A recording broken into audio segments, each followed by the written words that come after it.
Yes, give it a moment. It's loading the live and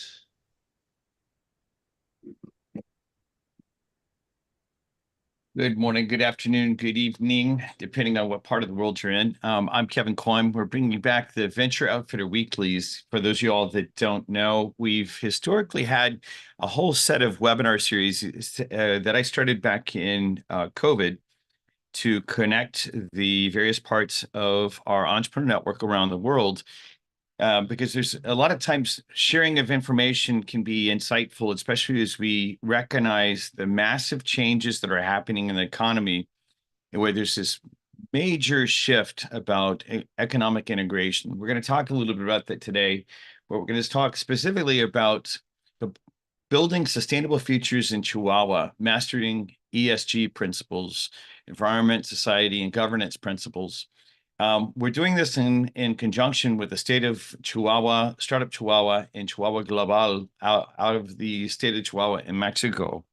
And part of, you might say, what's the whole idea about this? Well, in the context of building bridges back and forth, the whole key thing that we're up to is recognizing what is the new literacy that we need to organize around, and why is it important? And so I'll go ahead and hop into talking about this.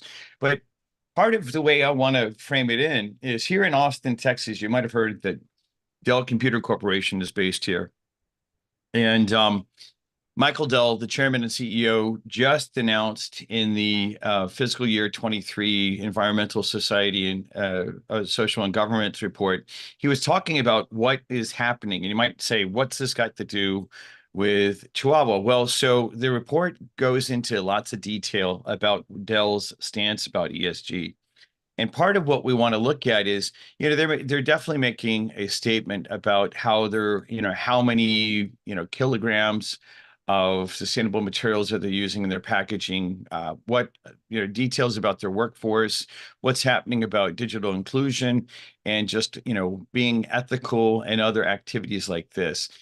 But part of how this ties into a Texas and Chihuahua based conversation is that right now, one of the things that's happening for Dell in the state of Chihuahua, in the city of Juarez, is a lot of the NVIDIA-based processors that are being used to power AI across the world are being inserted into Dell servers that are then being sent across the world from Juarez.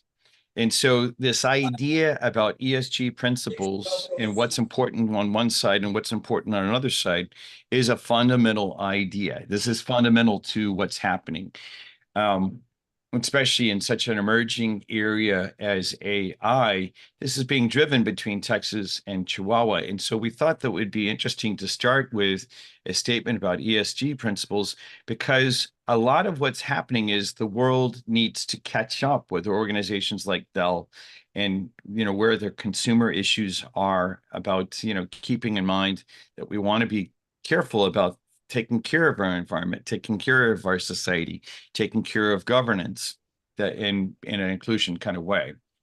So for today, we have Jorge Lopez de Oveso, who is one of the entrepreneurs.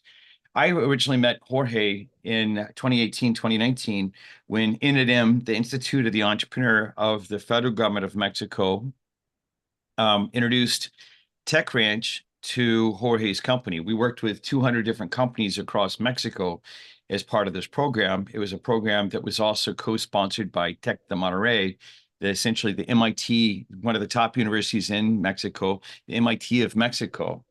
So Jorge Lopez is the founding partner and chairman of the board of EOSIS, a Texas-based leading independent consulting firm specializing in ESG compliance and reporting, energy modeling, and EDGE and LEED certification.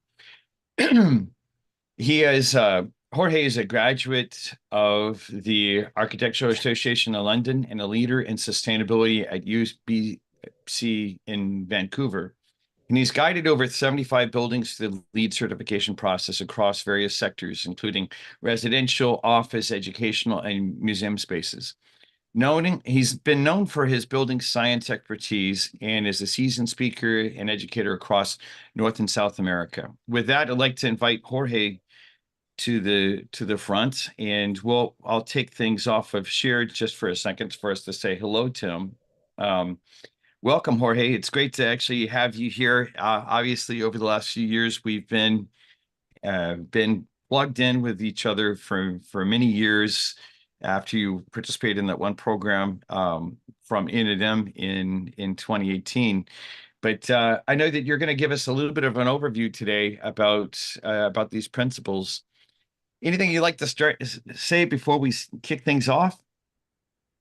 Hi, everyone, and thank you, Kevin, and all your team for setting this up. I think it's really important to uh, give the knowledge that we have about ESG compliance and what are the opportunities that are in the industrial sector for this. Thank you for having me here. Welcome, welcome. I'm excited to have you here. Well, let me go ahead and bring the slides back up. So, yeah, with that, we'll kick it off, and Jorge is going to lead us through a set of background information to kind of give us a little bit of insight about what's happening and how to think about ESG, and then we'll have some time for questions and answers, yeah, as you'd like to go through. So, Jorge, with that, thank you. Thank you, Kevin. So once again, I'm chairman of the board of EOSIS. We're a consultancy that we're specialized in building science, and that means making buildings more efficient, but on top of that, make it healthier and safer for the people that are working in there. We have our own ESG credentials and certifications, including a lead proven provider, the B Corp or Empresa B in Latin America, in Mexico, how it's called, the Human Rights Campaign certification, and we are auditors for Edge. And if you can go to the next slide. And we use the ULI as our source of information to be updated in here. We have 15 years of experience. We have now more than 100 projects ongoing, and this is not only lead but also Edge, that I'm going to focus a little bit more in this presentation about that, ARCWell, and other certifications. And our mission is not to certify buildings. Our mission is to decarbonize the design and operations of buildings, to promote this a healthy and sustainable way, in a measurable and profitable and verifiable way. So please go to the next one. So getting into the context, we're having this phenomena of nearshoring. This is a trend that is happening due to the moving of American and European countries that used to be in China to Mexico, in order to have a safer route to get the products, and of course to have a reliable partner in the region. So we're seeing a big boom on industrial facilities demand and construction. And in this post-pandemic world where the supply chains were disrupted, and many business fear again of the uncertainty of having to rely on crossing the whole ocean to get parts of their components and for their own industries, we see this in Mexico as a big opportunity to have this expansion in our industrial facilities. Go to the next slide, please.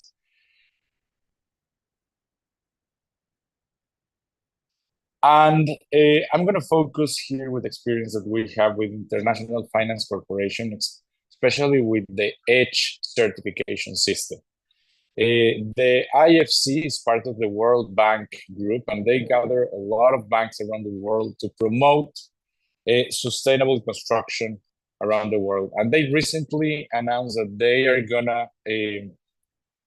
gonna facilitate to access for $500 million for nearshoring in sustainable industrial facilities.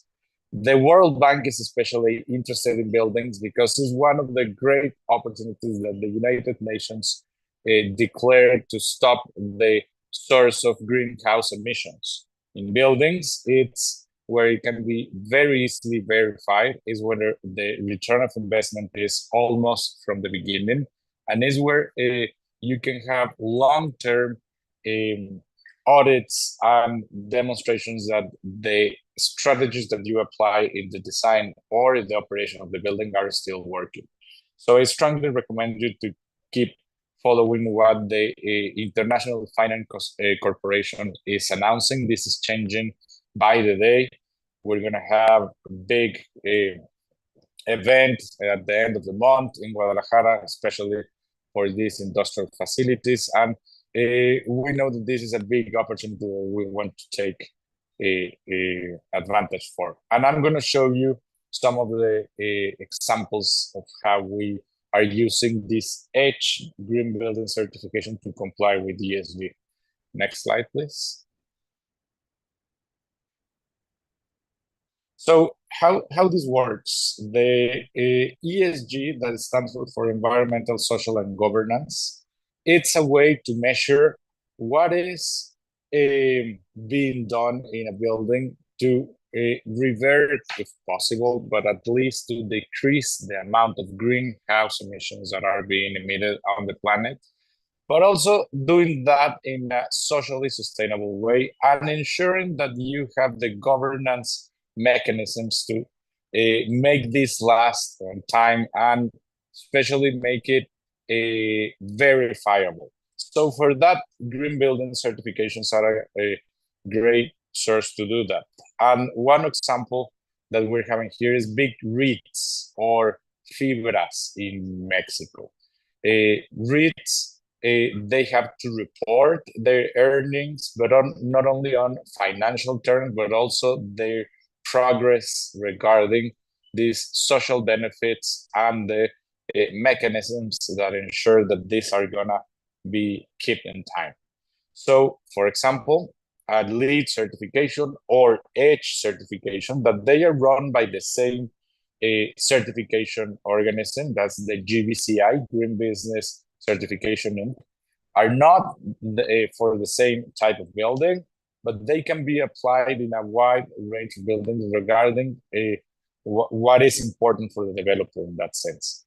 EDGE is especially useful when you are building, when you are using it for existing buildings, for buildings that have already 5 years under operation, because there is a great concern about the World Bank to reutilize buildings that are not yet done with their energy that is in their structure. What it means is that instead of making new materials to build a building, reuse existing materials, reuse existing structures is really one of the main strategies to prove that your building is not contributing to the greenhouse emissions in the planet, and with that, with the climate crisis. And in that, you can add the social and governance issues. And there's a wide range of ways to prove that. One of these is with WELL certification, that's especially useful in office buildings. And we've been using for years the B Corporation certification. This is a comprehensive ESG certification that is proving that everything that is being said is actually happening on the business and on the building that is hosting the building. REITs like Fibra Uno, that this is the largest REIT in Mexico and in Latin America, is one of our main clients. They take this information that is reliable from the Green Building certification and from the ESG certification to publish their annual reports. These reports are the source of information for the global reporting in real estate sustainability benchmark. And that is coming back to prove that you are complying with the sustainable development goals of the UN. This can go in a format from the GRI or Global Reporting Initiative. And the tricky thing is to have a way to prove that you are saying the truth, because there's a lot of money involved in here. There's a lot of access to debt, not only for the cost, but especially for where the banks are willing to put their money on. So there is a lot of greenwashing happening in the world. This kind of uh, reporting, it's a way that REITs and big business have to prove that they're telling the truth and access this money that is available through, for example, the World Bank and other international organizations that are willing to invest in this kind of developments that have a feasible way to prove that the greenhouse reduction and how the people is interacting with them, it's in a feasible and profitable way. The next slide, please. I have some examples in here of how this can be done with different types of certification. This is an ongoing project that it's in the city of Guadalajara. Guadalajara is a tech hub, the industrial tech hub of Mexico. It's often called the Silicon Valley. So there is a lot of logistic space requirement that has to comply with this big targets of greenhouse reduction.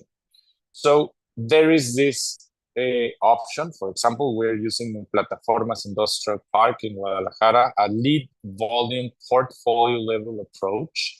This means that for the whole industrial park, you can't have a lead certification per se for the park. It's lead is for buildings. So what it's allowed, according to the ruling of the U.S. Green Building Council, is to have a prototype that you know that is going to be repeated over and over for industrial facilities. Of course, there can be adjustments like in the width, the length of the space that you're going to use, the amount of office space that is going to be inside, but you're going to have the same envelope, you have the same lighting, you have the same HVAC system, and all that is required to prove that the building is going to be is going to be efficient. In this way, you can replicate the same building over and over with a streamlined process of documentation and achieving lead not before the building is built, but with high confidence that when the building is built, it is going to have this a very prestigious certification. There are some criteria that is pre-approved, especially regarding everything that has to do with the site. That is an important difference between LEED and EDGE. LEED is focusing a lot on the site and the impact that you have in the community that is surrounding it. And that has to be the same documentation, is the same documentation if you are in the same industrial park or even in the same area. That is something that you can streamline with this system. It doesn't mean that you can sell plans or projects that are already LEED certified, because the certification goes or it's obtained after a commissioning process that is proving that everything that was designed is constructed the way it should be, and therefore you can have this proof that everything that is working as is intended. You will see here, for example, these bike lanes that at the beginning, some years ago when we started, if we propose a bike lane in industrial park, they usually tend to roll their eyes and say that no one is going to use that. And now we have these big incentives of the government to promote these alternative sustainable solutions that actually work. And a lot of workers, they attempt by these alternative means. Even if you can go, of course, by car or by other means, like public transportation, or as you will see in a later building, a self-procured public transportation. You can go to the next slide, please. We're also working with big portfolio projects. For example, with American Industries, this is a big corporation in Mexico that they make this. They have this big portfolio of existing buildings. For that, Edge fits perfectly in the sense that in Edge, as the same as in LEED, you have to comply with efficiency in water, efficiency in energy. You have to reduce the amount of energy that is used in the building. But in the Edge certification, there is an additional requirement, and is that you have to prove that the selection of the materials that you are using on your building is the best one regarding this impact that we want to reduce regarding this climate crisis. So when you have a building that is already built and is 5 years old, that's a ruling that have with the IFC and the H certification. That third of the requirement of the certification of the embodied energy of the construction materials, it's already given. That means that you have to attend only water and energy. As you can see in this building, we have these skylights that are helping with sensors to prevent lighting to come on the building if it's not needed.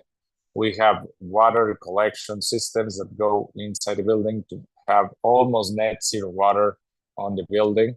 And currently, we're helping with 9 big industrial facilities, most of them more than 5 years old. There are some of them that were built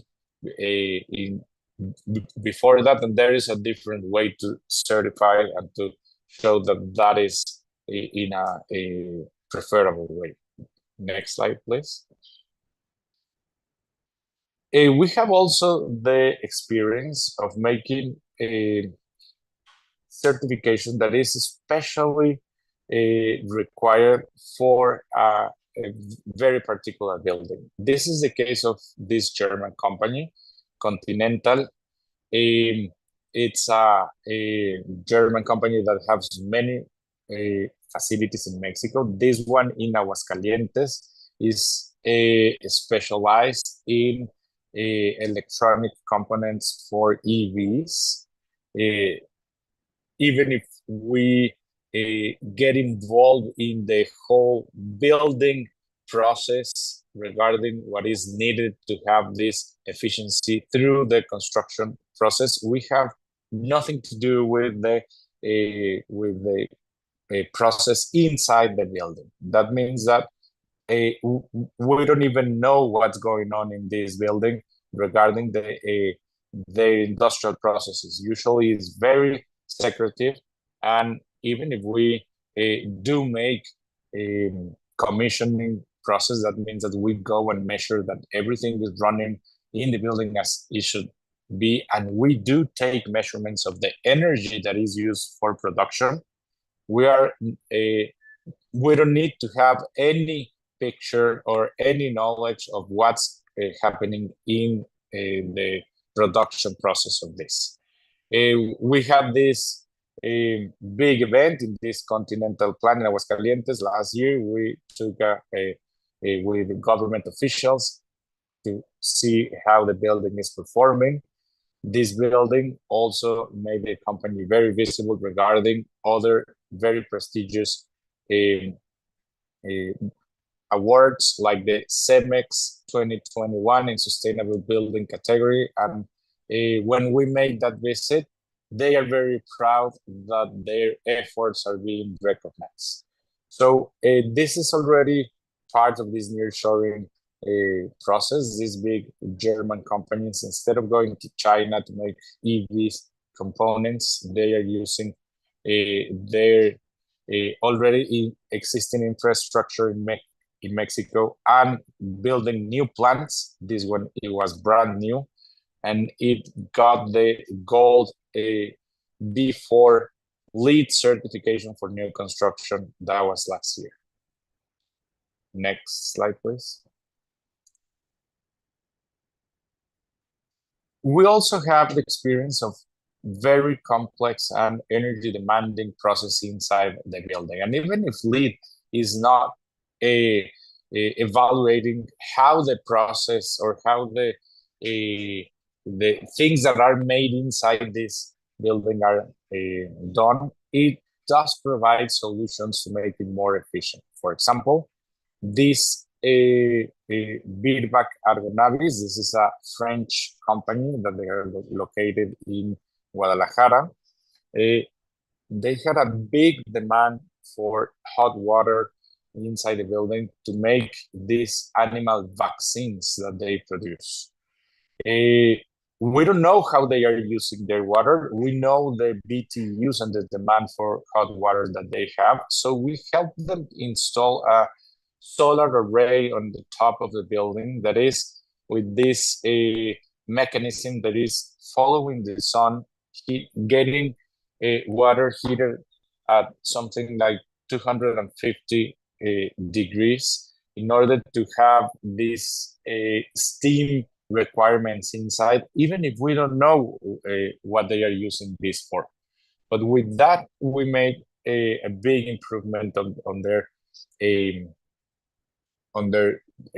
performance, not only by the envelope, that means everything that splits inside from outside. And as you can see, we have in here this solar shading in a way that is not blocking the views from the nearby forest that is in this industrial plant, and where the workers can enjoy these spaces in the outside. And we also help them to improve their performance in their process, even if it's what is required as a prerequisite for LEED, it's the building per se.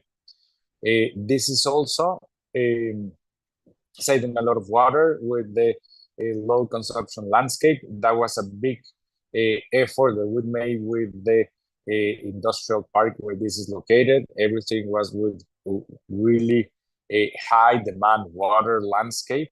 So we convinced the park to change with this local type of landscape with agaves and other plants that are drought resistant. And with that, we saved a lot of water requirements and a lot of money building these water tanks that are no longer required for irrigation. Next, please. We also have work for local institutions. This is the Litoteca Nacional. It's a geology research facility. And in this, we achieved a 43.5 energy savings by improving the envelope with this building improvements, green building improvements that we're making on the facade. We usually promote renewable energy as the last source of our toolkit. That means that usually we prefer to save energy instead of generating. But if you have the opportunity to make cogeneration, that means that, for example, in Mexico, in some of the industrial plants, we don't have enough amount of energy provided by the local utility company.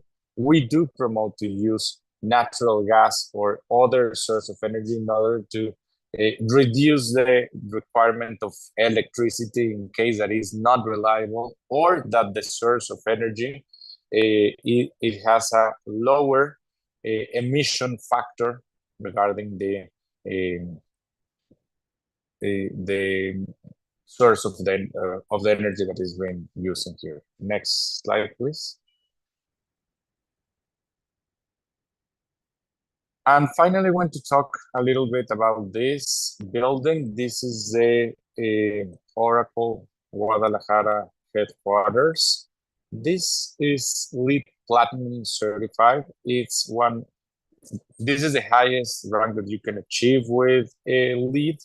And it was interesting that Oracle in Austin, it was certified in a gold level a couple of years before this. So LEED is also very useful to make this competition fair between buildings. It's not easy to compare a building having the very different weather that we have in Guadalajara compared to the one that we they have in Austin. The humidity levels are very different. The way the sun interacts with the facade is different. But the Oracle team had the goal to go beyond the level of certification that they had in Austin, especially because in this building, it's not exactly an industrial facility, it works more like an office building. They know that is what is very important is users' productivity and comfort for people. This building, however, it behaves as an industrial facility in the sense that the main source of um, greenhouse emissions that it had, it was by burning fossil fuels to heat water. They have a huge gym in here. They are they promote and they are achieving that most of their workers use the gym in here in a daily basis.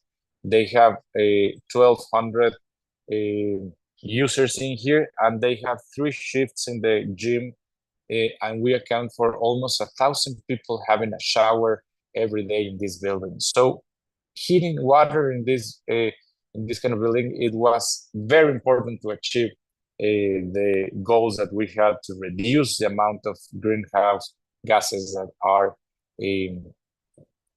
emitted in this kind of building. And on top of that, we achieved the efficiency of the facade. We ensure that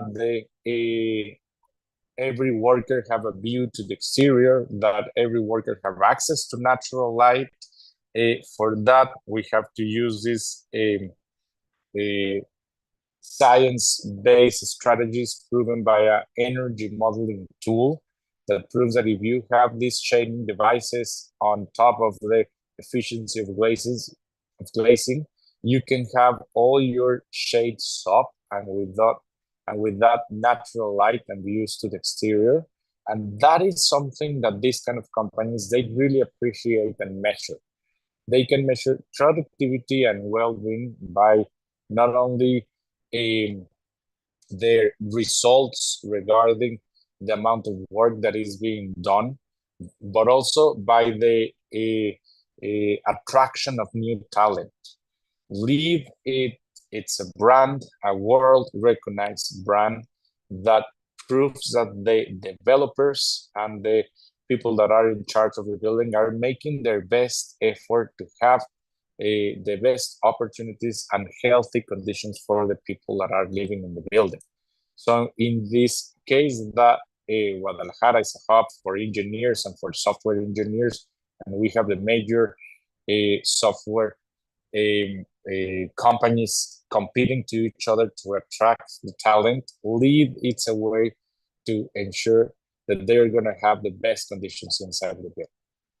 And the photovoltaics, in this case, they were much less effective in the sense of producing renewable energy than the amount of energy that we generated by heating water with solar water heaters in Mexico, and removing with that the requirement for fossil fuels to be burned in the building. And next slide, please. So in these years, we're very proud that every year we avoid more than 4,000 tons of equivalent CO2 from the atmosphere. This number is the one that the banks are looking to allocate new investment in buildings. This kind of numbers are the ones that are required to be certified, that you have to prove.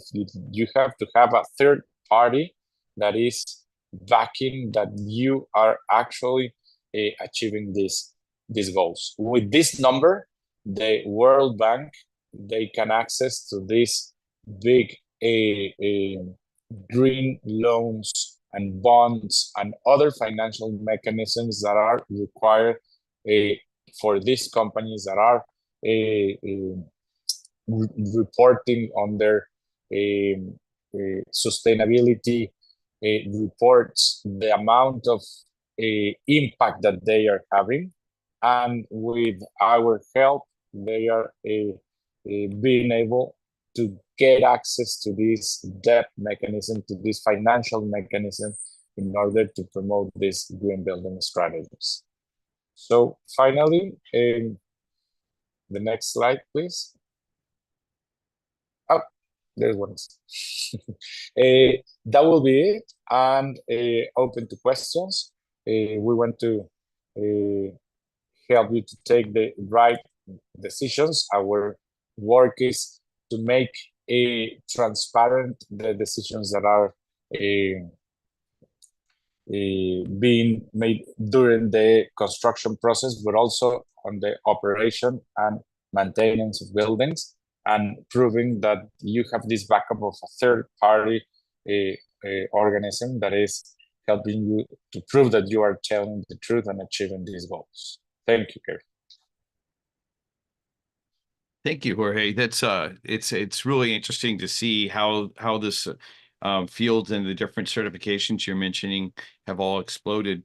What out of the stories you told us, like, is there anything else you'd like to highlight about any one of those specific examples that really kind of says, hey, this is where the future is going? In further details. And by the way, as I'm asking this question, if you have questions, we'll be monitoring on LinkedIn, YouTube, X, and in the chat. If there are other questions, please put them into the chat on one of those platforms, and we'll make sure that we queue those up. But Jorge, what is there one of them that you could go into more details about, saying how, like, especially where things are, because of the adoption of these capabilities, it's creating opportunities where there wouldn't have been one if the organization hadn't adopted these processes? Well, I think that a big one is this example of Oracle that I was given. The talent attraction, especially young generations, they are very interested in participating in projects that are doing the things right. And then you can prove it, and that you can and that you can show that and show the lead to other companies. Most of consumers now, they tend to prefer an environmentally responsible product, and a lot of that emissions are coming from the production and where this product is being done or being built. So that's one of the main advantages on top of having this building. Another one is that we are in a deep crisis, in a deep water crisis. We have a lack of access to usable water. So making buildings that are with very little extra investment, they can be proved to be resilient. If you have no access to water, that we know that in the northern states of Mexico, that's an ongoing issue. This year is announced to be one of the most challenging years regarding water access. So having this resiliency in case of a water cuts, or even restriction to get permissions to get buildings done by that are with very low cost for the developer, and even less for the operation of the buildings, it can make buildings resilient. And finally, the CO2 emissions. There are a lot of companies that are actively promoting being carbon neutral.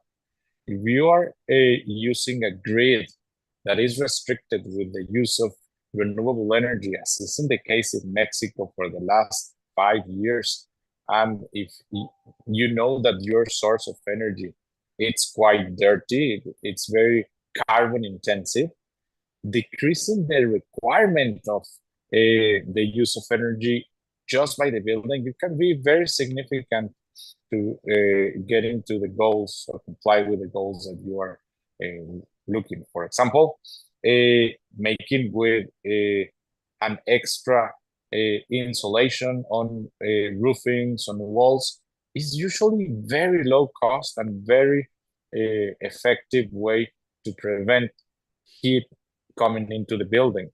And we saw last year that a very dangerous heat dome was affected a lot of parts of the US and Mexico.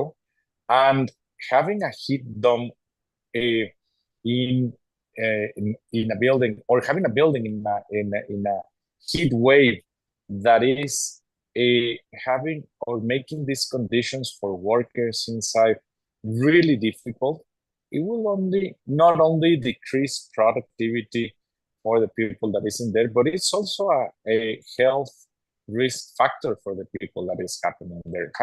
Being exposed to extreme heat in a long period, it can be really damaging for vulnerable population. And vulnerable, it includes not only old age people, but also people with cardiovascular diseases. That is most of the Mexican population and a lot of the US population. So most of our population is already vulnerable to this kind of heat exposures. So it's very important to have this the least exposed for the people that is in here, and that can make it profitable by knowing that you're not going to stop production because you did not prepare the building, or you have to make costly adaptations, as what is happening on the Midwest in the US, that they were not expecting to have this heat exposure for so long. So they had to stop production during the heat wave, and having 2 or 3 weeks with a building closed or demanding a huge amount of retrofit money to put HVAC where it was not longer not needed before, it's a risk factor for companies. So it makes so much sense. I mean, especially here in Texas, like you're saying, right? We had a power outage in the middle of one of the coldest winters a couple of years ago that we've ever seen, right? And then we have continuously, we'll have 40 degrees centigrade, 100-degree Fahrenheit type of summers, just like where it's day after day after day. So limiting the amount of resources that are required, energy and stuff like that, makes so much sense, right? It makes so much sense, and it makes sense that in the whole supply chain, you would actually want your suppliers to fit with that as well. Why do you think there's so much resistance to these basic principles about reducing resources and having less impact on the earth? Why do you think there's so much resistance to these what seem like intuitive basic points to me? It's exactly that. It's not intuitive. It's lack of information. For a lot of developers, uncertainty is not welcome. They don't like to have something out of their control, and having these uncertain weather patterns that we're going to see over and over due to climate change is a risk factor that companies are every time more afraid of having the right access to information and making decisions based on science-based targets is what is the solution for that. And these big companies that have to report not only their financial impacts, but also their environmental and their social and governance issues, they are usually under this cascade effect. That means that even if your company is not reporting on the stock market, or it is not required to have this access to debt, it's very likely to the company that you are providing a service or a product is going to report. And every time they are asking to the whole supply chain to comply what they are being asked to report. So if you are not a big car manufacturer brand, but you are part of their supply chain, it's very likely that you're going to be asked to comply with these targets. And if every minute that you drag your feet taking these decisions and getting things done regarding this is going to get more expensive, it's going to get more difficult to achieve. Yeah, I know it's interesting for me, it's given that my first project in middle school was about building a solar home, like a model of a solar home. For me, it seems so intuitive. Especially like in the case in northern Mexico, where a lot of the manufacturing base is one of the things. I'll just make a comment. We're seeing opportunities for technologies around the world. One of our companies that TechBench has been working with from Japan is a company called Elephant Tech that makes printed circuit boards that use what I understand is called Scope 3 emissions, meaning the emissions are low, right? And they also they're doing printed circuit boards, but they require 95% less water than the normal process, which if you're in the northern part of Mexico, a lot of that's a desert. And so you don't have a lot of water, right? And, if you're going to build a Tesla plant and you're going to build a bunch of things, you gotta figure out what to do there. What, do you see different technologies like what, given that you and I are speaking across country boundaries anyway, and maybe you have like another example or two for another technology that's crossing a country boundary that's affecting Texas and Mexico and a similar type of thing. Any other examples like that you could share? Well, it's really interesting that you bring this up because um, Texas, that is widely known for being the energy power hub of the US, is usually on the minds of people related to fossil fuels, to oil and gas. But it turns out that Texas, it is the power supplier of the US, but not only in the oil and gas, but it's also with wind and solar. Texas is now the single major production of wind and solar renewable energy in the US. That's even more than California and other states. That is mainly because there is a lot of sun, a lot of wind to take advantage for, and that makes grids more reliable. Because if you have this big, for example, this storms that happened a couple of years ago, and those storms they froze the gas pipelines. You still have wind and solar to supply on the grid. It make it more resilient to this kind of events. So what the good news for this is right now is cheaper to make energy with solar or wind than with fossil fuels. We are already there technology wise. It's just that we have to make the right decision. We have to see the big picture. We have to know what is behind that. Reducing the amount of greenhouse emission, it's obviously an environmental goal, but it's also a social goal because we know these big migrations that are happening crossing Mexico from Central America with thousands of people that are having to leave their places. Part of the reasons of that is climate change. It's these big hurricanes, that the one that hit Acapulco and destroyed the city. That was a very visible one, but we've been having these big hurricanes in Central America and in different parts of Mexico, destroying crops and other livelihoods of people that are in there, and they are forced to migrate. Remember that migration is the last source, is not a desirable thing to do for people. It's very traumatic. It's leaving their families, it's leaving where they were born. So it's not an easy decision to do that. Reducing the sources of this suffering for people makes this environmental cost, this reduction of greenhouse emission, a social cost. And having this proven by a governance scheme, that means that you ensure that you don't have to be behind everyone. You have everything on paper, on policies, on rulings that that can be followed by others, that can be proven by others. It's a way to ensure this future where we have a more resilient, socially fair way of taking decisions.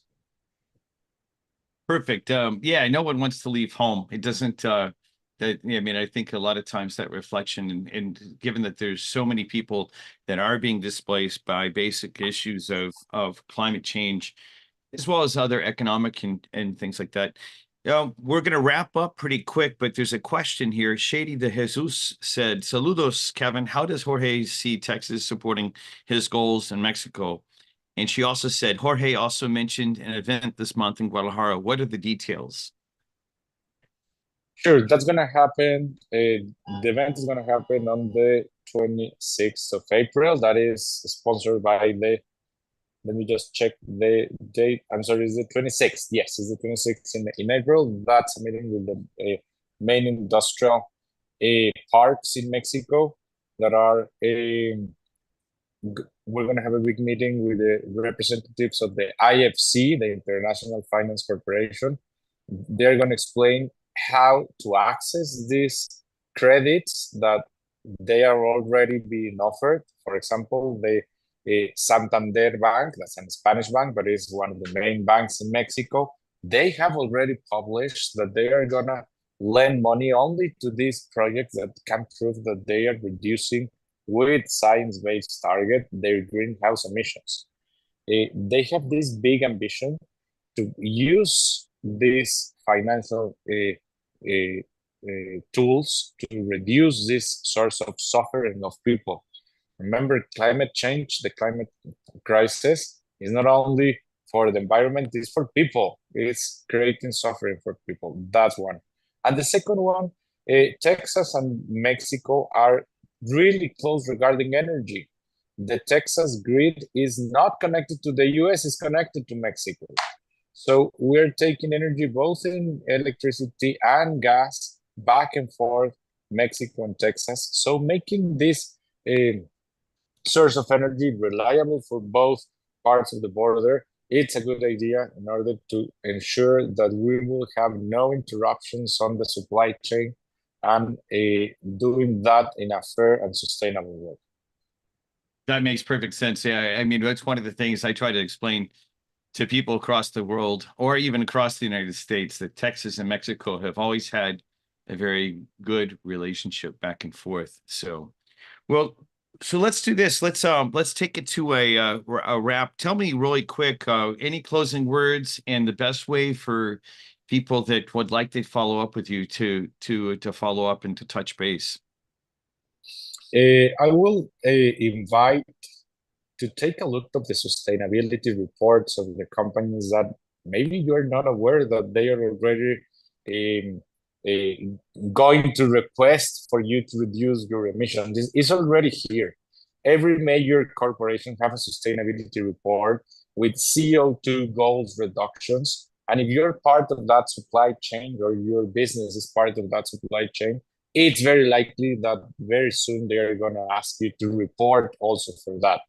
If you drag your feet in doing that, it's going to get more expensive, it's going to get traumatic, it's going to take more effort to catch up with the other suppliers that they might be already doing that, and they might get preferred by these big companies that have already the reason to supply, to comply with these requirements.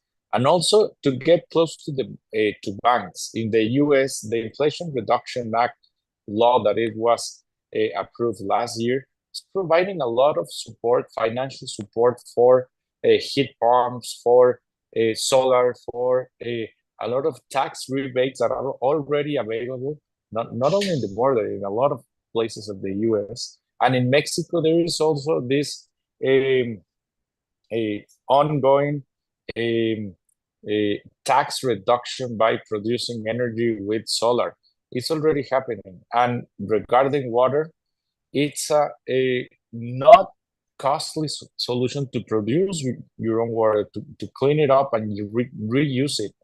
So for a lot of our clients, that has become like a prerequisite. They have to be net zero water in order to ensure that their production is not going to get interrupted by this desertification that it's happening in North America. It's not a trend that is going to change. We're not going to have years without this problem. So it's something that we have to attend right now, and there is a lot of money available to do that. So in the Inflation Reduction Act that was approved, there is a big chunk of money that is going to be used through green banks in the US. There are already a lot of Texas banks that are offering these green bonds. If you can prove that your emissions are being reduced and that your ESG compliance report is proving that you are achieving that. Beautiful. Well, and what's the best way that you'd like to have people follow up with you or your company? My contact details were in the last slide. We are based in San Antonio now. Sorry, Kevin, we're from Austin. We have better plane connections in San Antonio. But and we also in Guadalajara, we have projects in several Latin American countries, including Guatemala, Costa Rica, Peru. And we're more than happy to help you to achieve your goals with our expertise. And thank you for this space. It was awesome. Yeah, I know it's great to have you here. It's great that you know, part of the thing that happened by the bridge building that started in 2018, 2019, funded by the federal government of Mexico at the time, on bridging back and forth is this. You know, Jorge, you're a great example of, you know, your company has insight that the world needs, especially with regards to how we can reduce our footprint on the earth and actually be able to, but not have to slow down the growth that's happening, right? So this is beautiful. For anyone that's listening to this online and you're not seeing the video, it's info at eosis.energy. Eosis is EOSIS.energy. And what we'll do is we'll go ahead and call it a wrap for today. I appreciate Jorge for joining us today. It's great to have some of the alumni from the original innovation bridge between Mexico and Texas stay involved with Tech Ranch as we continue to build out this community of entrepreneurs around the world.